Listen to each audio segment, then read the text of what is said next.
wanted to share with you how I'm able to do full duplex voice into my GoPro camera on my helmet. When I ride in a group, I want to be able to pick up both sides of the conversation coming through my radio, which in my case is a Sena 50.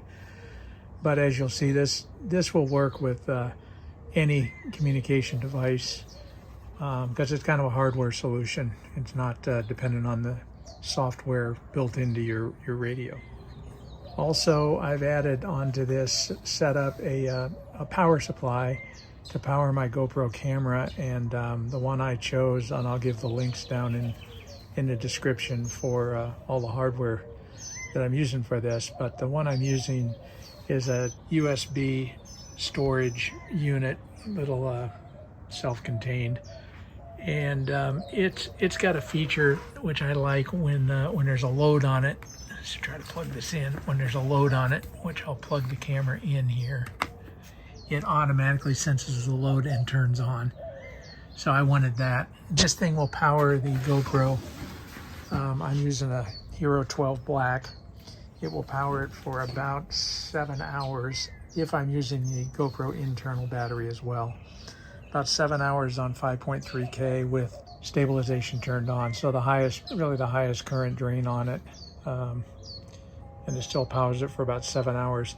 GoPro says you can also operate the camera this way without the internal battery, and that will help prevent overheating. I haven't had an overheat problem, so I have not tried that.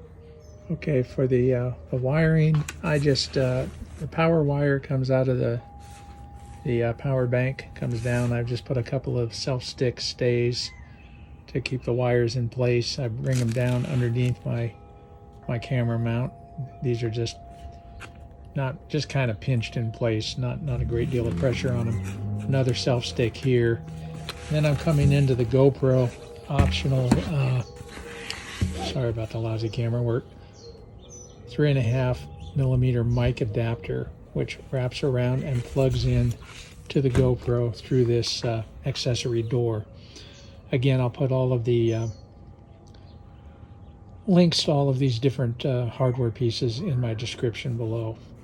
Next, I'll get into how this is all wired up inside the helmet, which is kind of the heart and soul of this thing. Okay, I've got the lining pulled out of the helmet now, so let me show you what the wiring looks like.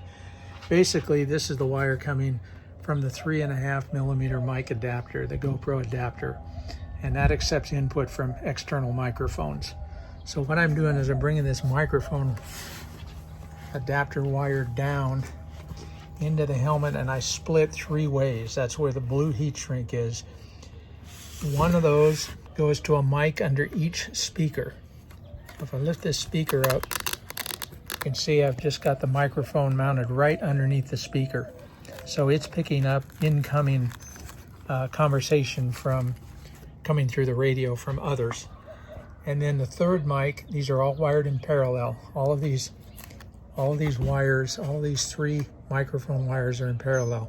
Again, there's 3, one under each speaker, left and right, and then one for my microphone, which comes right up here, and I put it right next to my Sena speaker. So whenever I'm speaking into the Sena, I'm speaking into the GoPro as well.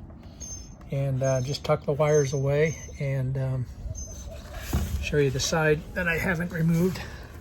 You can see everything is hidden here underneath the helmet padding. And I'll do one final shot of the helmet all put back together. But it's really a simple procedure once you understand the wiring, and it works great. I mean, I get clear conversation. Volume level for me and for anyone coming in on my radio is pretty equivalent, so I don't have to mess with audio when I'm editing. And just really pleased with how well this works. So good luck if you decide to give it a try, and let me know if you have any questions. I'll try to help. And here it is, all buttoned back up. All the lining put back in. So you can see everything's tucked in, out of the way. The wires are all behind the padding.